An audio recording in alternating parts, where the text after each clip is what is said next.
His name is Rios and he's playing SCMF. Welcome. That was beautiful. Thank you. Welcome to a sugar-powered episode. The final episode of this arc. Mine is brand-powered over here, just so you know. Okay. We gotta make this quick. Yes. I have no idea what that means. You're listening to Serial Keller. My name is Steve Keller from Brevard Live Magazine, one of the organizers of the Space Coast Music Festival, along with me always, my sidekick and mentor, Mr. E. And I'm not always with you, but oh yeah, the restraining spirit. order says you have to be. Okay, actually. good. So no, it's a containing order. And here we are. This is our fifth installment of Serial Keller. Thank you for anyone who's listened, anyone who's clicked, anyone who's told anyone about this Good things only, podcast. Of course. Let me ask you something. Yeah. Because we never even got here. What's your favorite cereal? You just can't throw me on the spot. You can't improv. You need to go to the Funky Dog, get some skills. Yes, apparently I do. No, I'm going to say, after some lightning quick deliberation, the Reese's Puffs. Oh, nice. So basically, I'll take Snickers cereal. Yeah, because as soon as they create that. We've talked about this as a kid. We didn't have a lot of money, and we would always get the puffed rice, right, the generic stuff. So right. As I became older, even now after I got divorced, it's like these decisions are mine again. Oh, right? Wow. Yeah. And I stumbled across Reese's Puffs cereal. Right. Now I've also had 2 heart attacks in my life, so I'm not drawing any conclusions to General Mills or whoever makes those, but choose wisely. I think has been the theme of this whole "What's your favorite cereal?" What you want to eat, what you should eat is probably a little bit different. I didn't know we had an actual lesson to be learned here, but I'm glad you brought that up. Now you know. I liked the Teenage Mutant Ninja Turtles cereal. Okay. Because it was basically like Chex with marshmallows shaped like turtles. But on the box, they got creative with the marketing, and they called the Chex Ninja Nets, so you could catch the bad guys. Very clever. It is clever. I've never even heard of this. I might have to run out and buy a Go box. look for it? Okay. Yeah. Well, it came out in 1988, so you're not going to want to eat it. Yeah. I got nothing but Reese's All right, so for those of you playing at home on the bingo card, Reese's Puffs and Teenage Mutant Ninja Chex. Yeah, expired Ninja Turtle cereal. Reese's Puffs you can still get. Go with that one. Yeah, but again, consult your doctor before ingesting. So, moving on to our guest today. He's a handsome man. Really? He is, and he's a good friend of mine. Hopefully he's a good friend of yours. I'm sorry to tell you, I don't know him. But Frank Rios, to the masses, is the leader of the Rios Rock Band, who is out every weekend playing 3 to 4 hours of cover music. And if you know anything about the Space Coast Music Festival, there won't be a cover in sight. There will be all original music. So I'm very excited to bring you this interview with Frank, because Frank is an accomplished singer-songwriter in his own right, and we are happy to have him as part of the original music lineup at this year's Space Coast Music Festival. So we'll talk to Frank about his career. We'll talk to Frank about his day gig, if you will, doing the Rios Rock Band, as well as his original music that he's bringing on November 6th. So when we come back, Frank Rios on Serial Keller. And welcome to the 5th installment of Serial Keller. I'm your host, Steve Keller from Brevard Live Magazine, one of the organizers of the Space Coast Music Festival. And throughout this series, we've talked with bands, we've talked with venues, we've talked with organizers of the festival. We're ending things on such a positive note for this series, obviously leading up into the festival itself. A good friend of mine who knows both sides of the original music scene and the cover scene, Mr. Frank Rios. Frank. Thanks for having me, Steve. I appreciate it. And we are sitting here on stage on the band shell, at the band shell in Gallie, just a couple of days away, actually, from the Space Coast Music Festival, happening Saturday, November 6th. Gallie Arts District, 85 bands, over 100 vendors, much bigger than 2019. And you were telling me off air that you actually were an observer, an attendee of the festival in 2019. What are some of your memories of that? Well, first of all, thanks for putting this event on. It's quite an undertaking. I was here for the last one, and it was fantastic. There was food trucks in the street, there was music, a lot of original music being played, and the band shell and along the sides, and it was just I love it. It's very, very stimulating for a musician. It was stimulating for the people that came to attend as well. Do you remember some of the bands that you watched?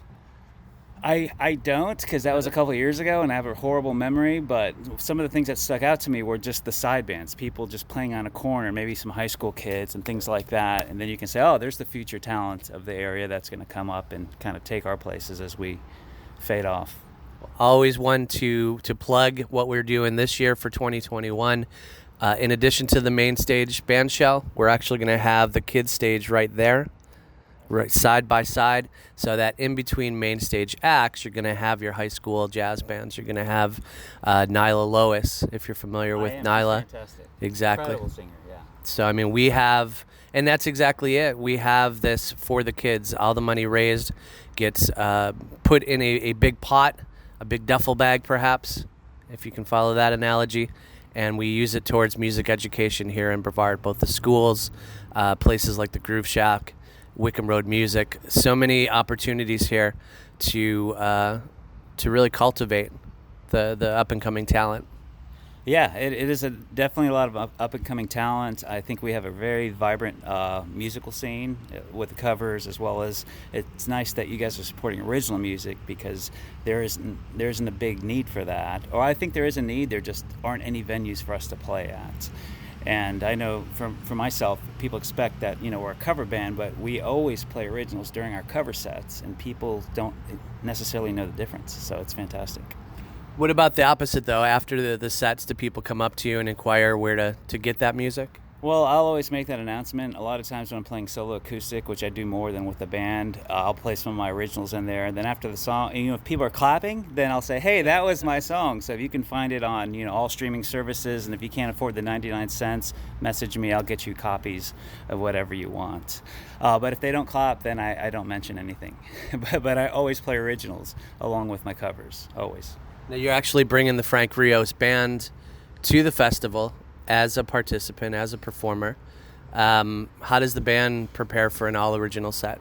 So, fortunately, two things. First of all, the band, we always sneak originals in, so we're pretty warmed up with some of them. The band doesn't know a lot of my solo songs, so currently we're rehearsing those. And furthermore, so my band's the Rios Rock Band. This is the Frank Rios Band because one of my guitarists has a golf tournament. We're bringing in Aaron Pierce, and he's nice enough to play bass with us. So that kind of switches things up around. It has a completely different sound, which I'm very excited about. Very cool. We're talking with Frank Rios. You're listening to Serial Keller. And let's talk about like a typical month for you guys, because like you said, you're out on the scene playing almost every weekend? Just about, yeah. A couple times a week, actually, between solos and band gigs. So the band probably plays about 6 times a month. I probably play about 4 or 5 times a month solo. And when we're not playing, we try to pick nights where we can go out and support people. So we try to stay tied to the community and try to support other bands. Absolutely. So give me some of your background. You mentioned to me off air, and we've talked before about coming to Florida from Tennessee. Walk me through how you first got here and the start of playing music in Brevard. No problem. So I moved here from Memphis about 10 years ago. I had a band there called the East Memphis Trio. We're more of like a blues jam, anything goes band. But that's kind of what fit the mold over there. When I moved here, obviously I started another band, and we tried sticking with that same format. It did not go over so well. So we kind of have to play with what people want to hear. My band's been together for about 8 years, so we actually have hundreds of songs. So when we play every venue, we never play the same set list. If we play 2 nights in a row, we don't even repeat the same songs, just to keep it fresh. And so we had to change our format a little bit. If we're playing blues, we got to play more dancier 80s stuff. Like the St. For Tracy's, if we're playing like Moe's or someplace there's more bikers, we're going to play more AC/DC, ZZ Top, get heavy. But we have a pretty wide variety of music. Several of us play keys, and a few of us are multi-instrumentalists, so we constantly change instruments, which keep it interesting. So some song I may be playing Tiny Dancer on the piano, and then the next song we're going to be playing Metallica, or we even do Iron Maiden. It just depends on the time of the night or if we're feeling frisky. And you guys can call an audible, which I've always appreciated. I remember we met in person, I don't know if you remember this, at a Christmas benefit. I did. and at Sports Page. Yeah. And I've gone on record, I'm not a fan of cover bands. Yeah. I didn't want to like you as much as I did. And then you played stuff like Psycho Killer, you played some deep cuts. You opened with a deep cut from The Police. Yeah, you remember that, huh? I do, because that's always stuck with me in the sense that you don't have to follow a certain A plus B equals C to be popular around here. Am I right? Yeah, absolutely. And that, yeah, we did Driven to Tears, and we'd never done it before. But I wanted, we always just throw caution to the wind and have fun. So we did do some covers, and then we did like one or two originals just to show that we're capable of that as well. But that was a great Christmas event. A lot of fellow bands, meet a lot of great bands, and listen to their originals, which I really enjoy supporting. Talking with Frank Rios, we are on the countdown, just days away from the Space Coast Music Festival happening Saturday, November 6th. It's free, but bring your wallets, because we're going to have over 100 vendors. To put that into context, in 2019 we had 60 vendors. So things are just growing. Now, back where everybody's kind of back into it, tell me about your experience in the pandemic. Tell me about just not being able to play for a long time, I'm sure. Yeah, that was tough for everybody, right? Tough for us musicians. It was tough for the servers. It was tough for bartenders, everybody all around. We were so we got pretty much cut off from the band, just to the fact that we're going to draw volume. So I did do a lot of solo shows, and I probably played more solo than anything. So that was nice. It's still, it almost drew as many people as my band, so I didn't see the point. I thought we should still have bands and just, distance or be safe. But throughout the time when I was doing solo stuff, I always kept good distance from people and let them know that, this is, we're going to play it safe. But, thanks for coming out. I did a lot of writing during that time. I'm sure a lot of people worked on writing songs and recording. So my band and I, we did a song called Ball and Chain. It's not a true story, but it's just about being stuck at home with somebody and like, oh my God, you're a ball and chain, leave me the hell alone. Nice. Go away. So we kind of did that tongue in cheek, but we had time to really work on it, produce it, and make it sound good. So you've been a band now in Brevard for 8 years. Obviously your dance card is full with gigs. Yes. What's the future hold for the Rios Rock Band? What would you, if you had your pick, what would it look like in the future? So we've kind of already started working on that. So I have 2 children, 6 and 9. Our drummer, who's also my brother-in-law, just had a baby not too long ago. So he has 2 children under the age of 3. When the guitarist, he has twins and a daughter. So our families are growing. So a daycare is what you're basically. Yeah. So we can't play as much as we used to, unfortunately. So next year we're cutting down to 2 times a month with the band, and then we'll do more private events, weddings and things like that, higher paying gigs. And even my solo shows I've cut down, unfortunately. Some places I've played at Matt's forever for like 9 years solo as a regular once a month. I can't do that this year. Some other venues, like Lou's, we had to take a break. We just picked 2 or 3 places that we have really good audiences that aren't there to just eat or drink. They're there to hear music, and have like a kind of a concert, which is what we try to provide for them. So we're slowing down, but we're going to make sure we keep adding new songs. We're going to keep it fresh, and we probably won't be as tight, but I think we'll still provide an enjoyable entertainment for everybody. What about a transition to more original music shows? You're always invited to play with the scene, and is that something that we could see as well? Oh, absolutely. That would be fun. Now that we're tightening up the original sets, just sitting at the band shell, and we've got places in Cocoa, it seems like we have a lot of good venues and opportunities to get a few bands together and do little concerts for people. I'd like to see that happen more often, and I'm sure you're going to make that happen, right, Steve? I'll have my people call your people, right? When they're not babysitting, by the sounds of it. But no, that brings up a good point, because obviously when I saw your name on the list of performers for this, not a lot of people, like you said, people may know you from your original songs when they come to see you. A lot of people won't necessarily do so. What are you looking forward to? It's a 25-minute set. You told me this off air, but you've kind of got it crafted, right? Where it's kind of be a little bit of a roller coaster of sounds. Well, that was the original thought. So in my mind, being new to this, I was like, okay, I'll start off with this on keyboards, and I'll switch to acoustic, and then I'll grab a guitar, and because some of our songs are really piano based. I think some of our better songs are. But with the 25-minute time limit, that's going to change things around so I can just be consistent. I'm just going to stick to playing guitar. We brought in a really good bass player with Aaron Pearson, so he can handle that part. I don't have to worry about it. And I can just do an easy job, which is play guitar instead of bass and just sing. So it's going to be more standardized, it'll be more efficient. I think we'll be able to get 6 songs in, and it should sound cohesive, I think. You can hear the music. You can hear the sounds of cars driving pretty fast. But in just a couple of days from now, Highland Avenue is closed down.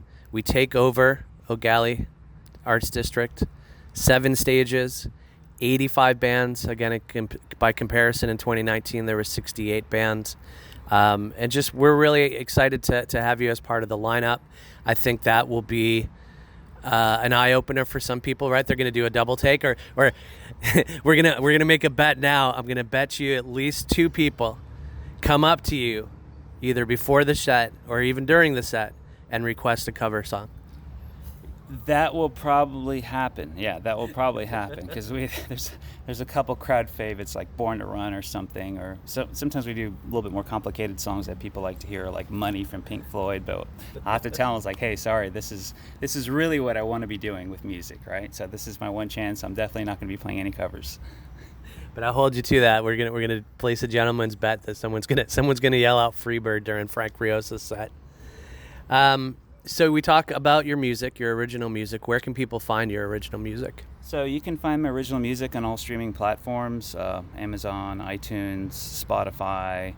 YouTube may be the easiest place to find them. You just search my name, or if you look under Frank Rios Music, you'll find not only originals, you'll find me doing just solo acoustic things in my home studio, and even songs and videos from years past. Excellent. We've been talking with Frank Rios. You can catch him and the Frank Rios Band, I guess we're calling it for this show. Yeah. Featuring Aaron. We've actually played with Aaron in my band. He's the man about town. He's probably played with just about everybody at one time or the other. And again, total of 85 bands headlined by Kristen Warren. I don't know if you're familiar with Kristen all that much.